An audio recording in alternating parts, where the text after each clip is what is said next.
Hello tankers and tankettes, welcome to a view replay.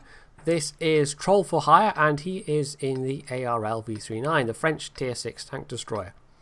Now there's a number of interesting things about this replay and there's a number of reasons I've picked it out. One is that you don't see this machine very much because it's not particularly great. Another is that this is on the RU server and it's not for the reason you might think. I mean, Troll for Hire is in Hungary, so for most players in EU you can also very easily play on RU with very little penalty in terms of your ping, although obviously you won't understand what anybody's talking about because most of them are going to be speaking Russian. That is precisely even, I almost said, I don't even know what I almost said there, precisely or something, who knows, very imprecise indeed. He's basically trying to learn Russian and he decided that one way to help him towards his goal is to play on a Russian language server, and therefore he's kind of immersing himself in, you know, the kind of the general chit chat, and he's able to try and pick it up that way. Because as he said in his email, you know, it's not quite the same as actually being able to move to a Russian-speaking country, but it's, you know, it's still, it's a thing you can do for free. And although it seems to me like it's probably more of a good way to pick up Russian insults than anything else, I'm sure there are other ways in which he's found it helpful as well. I could also make a joke here about, you know, while he's in Hungary, just, you know, wait long enough and Russia will come to him, but anyway, enough of the politics. So the other reason I picked out this game is this is one of the machines that was buffed in 9.8. Not hugely, it's fairly minor, but it's still fairly nice, and it's stuff that actually really helps out this machine. The ARL v39, in common with most of the French tank destroyers, the tier 5 is a complete anomaly in that regard. It has very poor gun traverse, and the tier 5, like I said, it's like you play the tier 5 and it's like, oh, this is so good, and then you get to the tier 6 and it's like, I have to constantly turn my machine, constantly. Yes, it makes the aim times somewhat annoying, and the CGC, the Churchill gun carrier, has that exact same problem. But they have basically buffed the dispersion stats for when you're turning the machine, for when you're moving forwards, so it's going to take a bit less longer for your reticle to start fully aiming. And they've also buffed the gun traverse stats for this gun, the 105mm, and they've reduced the aim time of the DCA 45, which is the other viable gun that you can use on this, the long 90mm gun that the French tanks get.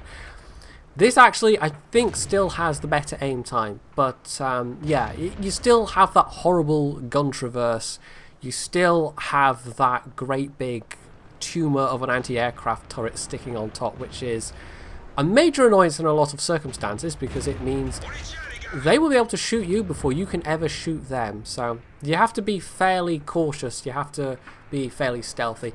But I will say this, it has speed going for it over the Churchill gun carrier, although I will say the Churchill gun carrier probably has the better guns.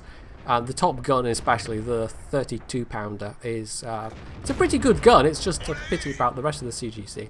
But having said all that, the CGC actually did get a fairly major buff to its hull traverse, so it's not quite as terrible anymore, dare I say it. It's still slow, but it doesn't turn like an oil tanker anymore. So to the match at hand, we're at 5-7 and he's just been spotted. Yes, he noted himself he doesn't have the first crew skill fully unlocked on this crew yet, so he has no idea when he's spotted yet. And yes, there is one of the new Berlin Quartet, as they are on some servers, a trio on others, but yes, on EU we don't get to see that machine, the 122S. On other servers they do, and he's just managed to whack it for a considerable amount of damage, so that's quite nice. Now this gun, I mean, the Alpha is alright. It's kind of like, I've compared it to the CGC. You could say it's also a bit like a poor man's SU-100. The SU-100 does pretty much everything better than this. It's more compact, it doesn't have that great big annoying sticky out anti-aircraft turret on the top.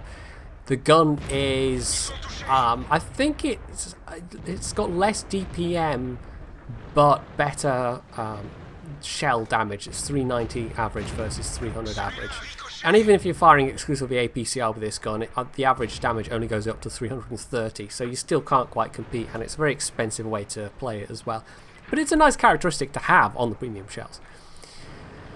So he's just trying to hit what is being spotted for him right now, and I mean, he said in his email that he felt like they were on the back foot for most of this battle, and you look at the team list and it's like, yeah, they kind of were. I mean, we started off with an IS that was camping right at the back for an awfully long time, although we did eventually move down, and we now have control of this side of the map, which is nice, but we totally lost control of the other side of the map, and we only have that T-43 in the middle.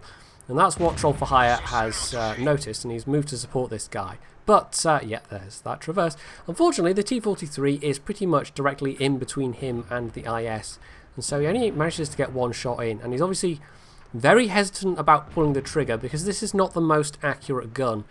He was as likely to kill the friendly T-43 as he was to hit the IS with those potential shots, so he held fire, and unfortunately the T-43 died. And if the T-43, well, his hands were full, but if he'd been paying slightly more attention, he would have gotten out of the line of fire. But anyway, never mind. He's down. IS has taken another hit, and that was actually an APCR shell. But Troll for Hire is back to AP now, and I'm not quite sure where he went for APCR for that shot. Probably wasn't entirely necessary. He might just have wanted the damage to definitely count. And yeah, it's now looking a bit more even, though there's still a Black Prince. And his allies are a little bit scattered. But we've got the mid-ridge, we've got this side of the map, so he's not going to get rushed. And he's not going to get caught unawares from behind. But we know something just crossed the cap. And it wasn't that KV-1, because that KV-1 is nowhere near the cap. So possibly the KV-85, T-34-85? No, it was the KV-85. There's also still an A-44 and a T-34-85 that aren't accounted for, although the A-44 has just popped up on the minimap, so there we go. So he has definitely been spotted, and that's the Black Prince, which is really bad news with the Black Prince's rate of fire. This thing has got effectively no armour. You don't get any kind of usable armour on the French tank destroyers until tier 7, and even then, I mean, the armour is, it used to be you got to the tier 10, the Foch, and it was very, very tough frontally, although the sides were pretty damn weak, but yeah, even the Foch doesn't have the armour that it used to. But anyway, now he backed up there to get behind the bushes, and I'm not convinced that was the best plan. But fortunately, the KV-1 and the Black Prince were not concentrating fire particularly. They were just kind of dividing their fire between different targets that were popping up, and the IS charging in has really saved Troll for Hire's bacon, because they switched their focus to that guy. And there we go, nice, takes the Black Prince through the frontal armour. So he's racked up a fair amount of damage at this point, but I feel like the safer course of action would have been to go forward, to use that ridge line that would have been in front of him. And instead backing up, well, it worked out. He got the kill on the Black Prince, but it might have gone very badly indeed, because it was only a lucky miss from the Black Prince, or probably the Black Prince, I think it was a shot from him, that just missed him when he was backing up, that could have killed him, potentially. But even if he had died, at this point, we'd probably have it. I mean, the IS is still full health. The A-44 is a fairly tough little tank, but even a not that competently played IS, I mean, he'd have to dirt pretty damn hard to throw his tank away. Now, the E-25 has gone up the one line, and I'm not quite sure why.